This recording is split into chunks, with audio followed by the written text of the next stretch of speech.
Assalamualaikum warahmatullahi wabarakatuh. Perkenalkan, nama saya Anissa Fitri dari 10 ADP 1. Di sini saya ingin menjelaskan tentang IPA perubahan materi. 1. Perubahan fisika. Perubahan yang terjadi pada suatu materi atau zat tanpa menyebabkan terbentuknya zat baru, dan sifat persibal atau dapat dibalik. Suatu zat dikatakan mengalami perubahan ketika perubahan fisika jika keadaan akhir suatu zat berbeda dengan keadaan awalnya. Contohnya es ketika menguap menjadi cair atau air. Tidak ada zat baru yang terbentuk, jenis zat tidak berubah, serta bentuk perubahannya pun tidak tetap. Perubahan itulah yang disebut perubahan fisika. A. Perubahan bentuk ukuran dan volume dapat terjadi karena pengaruh temperatur dan tekanan yang mengakibatkan bentuk ukuran dan volume berubah. Perubahan fisika karena pengaruh tekanan. Contohnya, kayu diolah menjadi kursi dengan biji kopi digiling menjadi bubuk kopi. 2. Pelarutan atau dissolution merupakan proses melarutkan zat terlarut di dalam zat pelarut untuk memperoleh campuran baru. Contoh pelarutan diantaranya larutan garam yang berubah menjadi butiran-butiran garam melalui proses distilasi atau penyumblingan. C. Yaitu perubahan wujud. Seperti telah diuraikan sebelumnya bahwa materi dapat berwujud padat, cair, dan gas.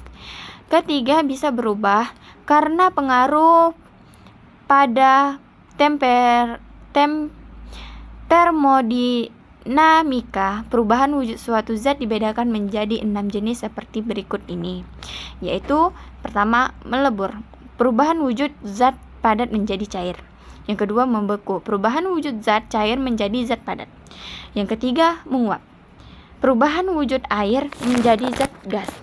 Yang keempat, mengembun. Perubahan zat gas menjadi zat cair. Yang kelima, menyumbling. Perubahan zat padat menjadi zat gas. Yang keenam, mengkristal.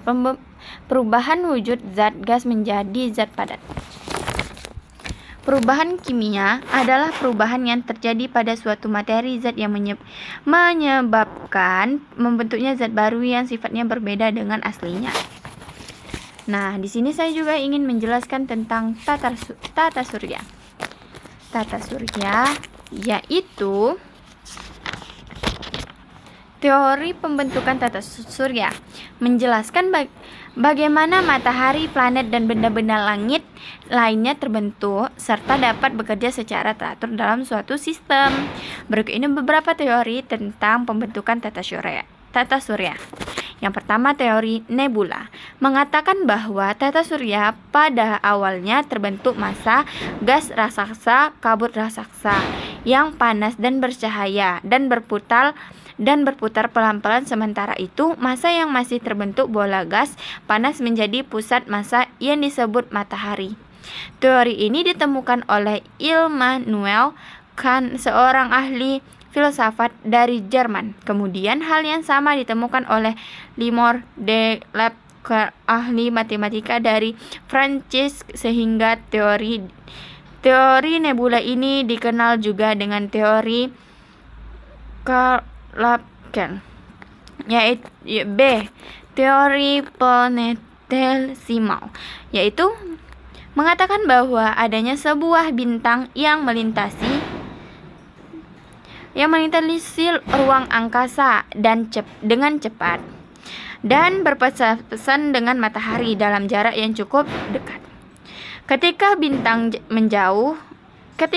jatuh, massa gas matahari yang tertarik oleh bintang terlempar dan berhamburan. Massa tersebut kemudian menjadi dan membentuk. Mungkin segitu saja yang bisa saya sampaikan tentang materi IPA. Saya Anissa Fitri dan sampai jumpa.